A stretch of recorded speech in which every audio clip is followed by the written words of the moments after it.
आज मैं जो कहानी आप सभी को सुनाने जा रहा हूँ उसे बहुत ध्यान से सुनना दोस्तों।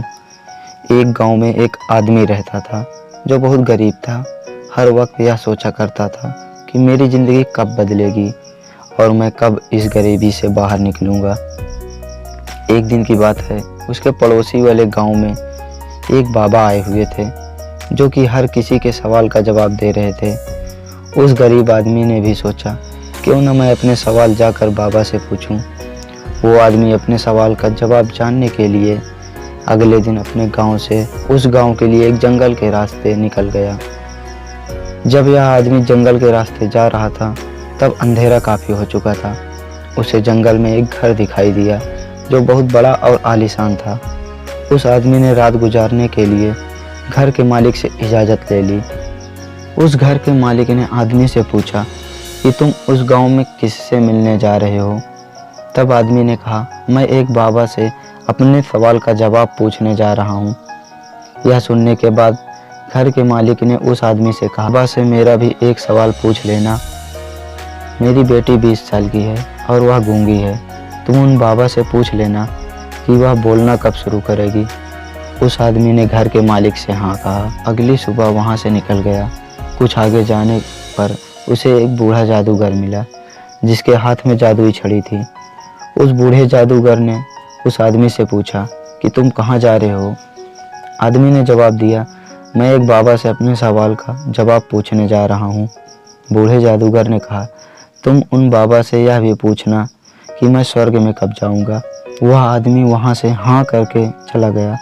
थोड़ी दूर जाने के बाद उस आदमी को एक बड़ा सा कछुआ दिखाई दिया जो ड्रैगन बनने की कोशिश कर रहा था। कछुए ने भी उस आदमी से पूछा, तुम कहाँ जा रहे हो। उस आदमी ने भी वही सेम उत्तर दिया, मैं एक बाबा से अपने सवाल का जवाब पूछने जा रहा हूँ। तब कछुए ने उस आदमी से कहा, तुम बाबा से यह भी पूछ लेना कि मैं ड्रैगन कब बनूंगा। उस आदमी ने कछुए से भी हाँ कहा और वहाँ से चला गया। जब आदमी बाबा के पास पहुँचा तब बाबा ने उस आदमी से कहा, तुम मुझसे केवल 3 ही सवाल पूछ सकते हो। आदमी सोच में पड़ गया, मैं अपना सवाल पूछूं या उन तीनों का। आदमी ने यह सोचा, मेरा सवाल तो यह था कि मैं गरीबी से बाहर कब निकलूंगा। मेरी प्रॉब्लम तो बहुत छोटी है, मैं उन तीनों का ही सवाल पूछ लेता हूँ। उस आदमी ने कछुए का सवाल पूछा कि वह कछुआ ड्रैगन कब बनेगा। तो बाबा ने उत्तर दिया, जब वह कछुआ अपने कवच से बाहर निकलेगा तो वह ड्रैगन बन जाएगा। उसके बाद उस आदमी ने उस बूढ़े जादूगर का सवाल पूछा कि वह जादूगर स्वर्ग कब जाएगा। तब बाबा जी ने उत्तर दिया, जब वह जादूगर अपनी जादुई छड़ी किसी अन्य व्यक्ति को दे देगा तब वह स्वर्ग में चला जाएगा। और लास्ट में उस व्यक्ति ने उस घर के मालिक का सवाल बाबा से पूछा, उनकी बेटी बोलना कब स्टार्ट करेगी। तो बाबा ने उत्तर दिया, जब उस लड़की को उसका जीवन साथी मिल जाएगा तब वह बोलना स्टार्ट कर देगी। वह आदमी इन तीनों सवालों का जवाब लेकर उसी रास्ते से वापस चला गया और जब वह कछुए से मिला तो कछुए से उसका कवच छोड़ने के लिए कहा। जैसे ही कछुए ने अपना कवच छोड़ा वह ड्रैगन बन गया। कछुए के कवच से बहुत सारे मोती मिले जो उस आदमी को मिल गया। उसके बाद वह उस बूढ़े जादूगर से मिला और उस आदमी ने बूढ़े जादूगर से अपनी जादुई छड़ी किसी और को देने के लिए कहा। तब उस बूढ़े जादूगर ने अपनी जादुई छड़ी उस आदमी को दे दिया और जैसे ही उसने अपनी छड़ी उस आदमी को दिया वह स्वर्ग में चला गया।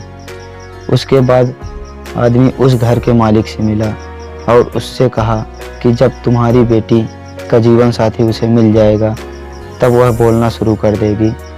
तो उस घर के मालिक ने अपनी बेटी की शादी उस आदमी से करा दी और उसने बोलना शुरू कर दिया। इस कहानी से हमें यह सीख मिलती है कि हमें कुछ पाने के लिए कुछ ना कुछ खोना पड़ता है, कुछ सेक्रीफाइस करना पड़ता है। जैसे कि उस कछुए ने अपना कवच छोड़ा वह ड्रैगन बन गया और जैसे ही उस बूढ़े जादूगर ने अपनी छड़ी दूसरे को दे दी वह स्वर्ग में चला गया। और उस घर के मालिक को अपनी बेटी की शादी करानी पड़ी उस आदमी से जिससे वह सही से जानता भी नहीं था। इस कहानी में सबको कुछ न कुछ मिला और सबसे ज़्यादा उस आदमी को मिला जो बहुत गरीब था, जिसने सबसे ज़्यादा सेक्रीफाइस किया, जिसने अपने सवालों को ना पूछकर उन तीनों के सवालों को पूछा। याद रखिए, कुछ बड़ा पाने के लिए बड़े सेक्रीफाइस करने पड़ते हैं। उसने अपनी परवाह न करते हुए उन तीनों के लिए सोचा, यही उसका सबसे बड़ा सेक्रीफाइस था। तो उम्मीद है दोस्तों कि कहानी पसंद आई होगी। कहानी पसंद आई हो तो वीडियो को लाइक, शेयर और कमेंट ज़रूर करें और चैनल को भी सब्सक्राइब करना ना भूलें। धन्यवाद दोस्तों। मिलते हैं अगली वीडियो में एक नई कहानी के साथ। तब तक के लिए हमें इजाज़त दीजिए और खुश रहिए, खिलखिलाते रहिए, मस्त रहिए और अपनों का ख्याल रखिए। और याद रखिए, कुछ पाने के लिए कुछ खोना ज़रूर पड़ेगा। इस दुनिया में बिना कुछ खोए किसी को कुछ नहीं मिलता।